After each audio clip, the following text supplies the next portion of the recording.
அஸ்ஸலாமு அலைக்கும் டியர்ஸ். நைட்டுக்கு சிக்கன் பிரியாணி செய்யலாம் அப்படின்னுட்டு ஒரு டெம்ப்ட் ஆச்சு எனக்கு. சிக்கன் ஃப்ரை பிரியாணி செய்யலான்னு தான் ஃபஸ்ட்டு யோசனை வந்தது. அதுக்கப்புறம் என்ன தோணுச்சோ, மண்டை ப்ராசஸ் எல்லாம் வந்துட்டு வேறு மாதிரி ஒவ்வொன்றா மாறிக்கிட்டே இருந்துச்சு ஒவ்வொரு நிமிஷத்துக்கு. சரி ஓகே, நம்ம செய்கிறது தான் பிரியாணி அப்படின்ற மாதிரி இன்றைக்கி ஒரு பிரியாணி செஞ்சுருக்கேன். எனக்கு வந்துட்டு நல்லா ஜூஸியாக இருக்கணும் பிரியாணி. அப்படி கொஞ்சம் உதிரியாக இருந்தால் ஓகே தான். பட் இருந்தாலும் நல்லா ஜூஸியாக இருந்தால் ரொம்ப டேஸ்ட்டாக இருக்கும் அப்படின்னு சொல்லிட்டு நான் எப்போவுமே அதிகமாக வெங்காயம், தக்காளி போட்டு தான் செய்வேன். அதே மாதிரி தான் இன்றைக்கும் செஞ்சேன்.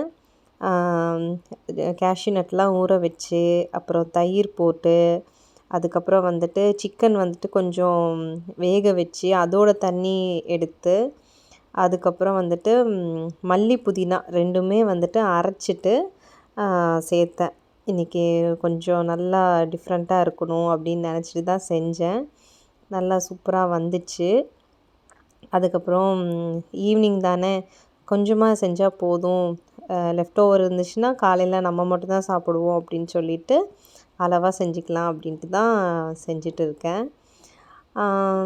எல்லாருமே வந்துட்டு நல்லா சாப்பிடணும், டேஸ்ட்டாக சாப்பிடணும் அப்படின்னு தான் நினச்சிட்டு நம்ம செய்வோம்.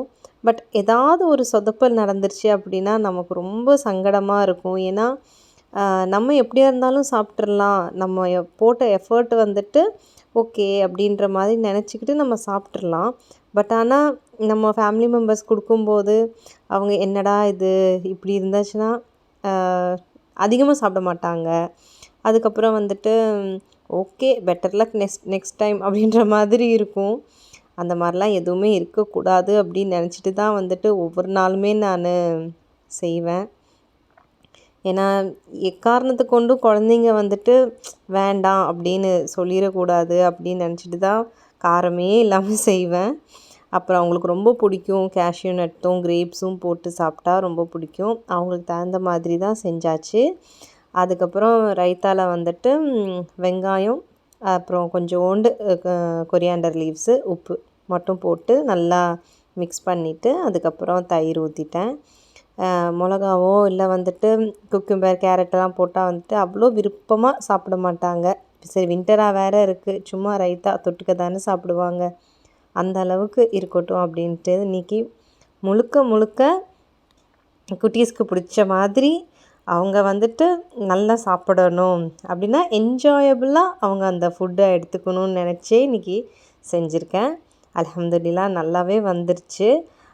அதுக்கப்புறம் சரி கொஞ்சம் ஸ்மோக் எஃபெக்ட் இருக்கட்டும் அப்படின்னு சொல்லிவிட்டு நான் அந்த ஸ்மோக் எஃபெக்ட்டுக்கும் வந்துட்டு அந்த சார்கோலெல்லாம் வச்சு அதில் கொஞ்சோண்டு கீ போட்டு அதுக்கப்புறம் க்ளோஸ் பண்ணி வச்சுட்டேன்.